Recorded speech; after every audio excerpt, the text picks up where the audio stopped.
एक remote hill station के पास एक घना जंगल था। लोकल विलेजर्स उसे श्वासवन वन कहते थे, मतलब द फॉरेस्ट दैट ब्रीथ्स। लोगों का मानना था कि जंगल के अंदर एक अजीब ताकत है जो इंसान की सांसें खींच लेती है। रात में वहां से गुजरते वक्त लोगों ने सुना था कि पेड़ों के बीच से फुसफुसाहट आती है, जैसे पूरा जंगल खुद सांस ले रहा हो। कई लोग उस जंगल में गए लेकिन वापस कभी नहीं लौटे। एक group of friends, Aditya, Kavya, Sameer और तान्या, ट्रैक के लिए हिल स्टेशन आए। उन्होंने सुना था कि ये जंगल श्रापित है, लेकिन डेयर के लिए उन्होंने अंदर जाने का प्लान बनाया। आदित्य कैमरा लेकर आया था डॉक्यूमेंट्री बनाने।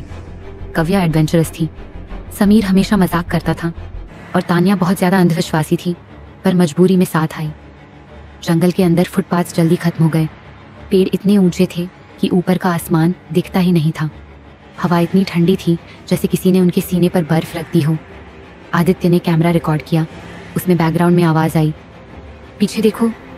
लेकिन जब उन्होंने मुड़कर देखा तो वहां कोई नहीं था। रात होने लगी। पेड़ों के बीच से एक गुनगुनाहट सुनाई दी, जैसे जंगल सांस ले रहा हो। पत्ते बिना हिले भी आवाज कर रहे थे।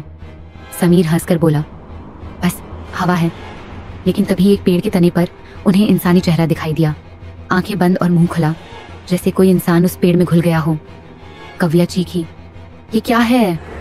आदित्य ने टॉर्च डाली और साफ दिखा कि पेड़ की छाल पर हाथों के निशान बने हैं, जैसे किसी जिंदा इंसान को खींचकर अंदर घुसा दिया गया हो। फिर उन्हें धीरे से आवाज सुनाई दी, बचाओ, हम अंदर हैं। और ये दर्जनों आवाजें एक साथ आ रही थीं। रात के 2 बजे ग्रुप रास्ता भटक गया। कंपास और फोन सिग्नल्स दोनों गायब। तान्या रोने लगी, मैंने कहा था ये जंगल श्रापित है। तभी अचानक समीर हवा में खींचने लगा, जैसे कोई अदृश्य ताकत उसे पेड़ की तरफ खींच रही हो।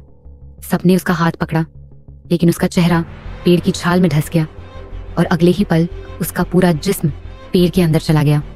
अब उस पेड़ पर एक नया चेहरा था, समीर का। आंखें बंद और मुंह खुला। अब सिर्फ 3 दोस्त बचे। जंगल और तेज सांस लेने लगा। हर पेड़ से आह हुआ की आवाज गूंजने लगी। आदित्य का कैमरा गिर गया। उसमें साफ रिकॉर्ड हुआ, उनके चारों तरफ हजारों चेहरे पेड़ों पर बने हुए हैं और सबकी आंखें धीरे धीरे खुलने लगी। आदित्य और कव्या भागने लगे। तान्या बेहोश हो गई। आदित्य चिल्लाया, ये जंगल जिंदा है। कव्या ने आदित्य को खींचने की कोशिश की, लेकिन जड़ों ने उसके पैर पकड़ लिए। वो पेड़ में घुलने लगा। कव्या और तान्या चीखने लगी। सभी पेड़ों के चेहरे एक साथ बोले, तुम अब हमारे हो। अगली सुबह गांव वाले जंगल के पास पहुंचे। वहां ना आदित्य था, ना कव्या, ना तान्या। बस एक नया पेड़ खड़ा था।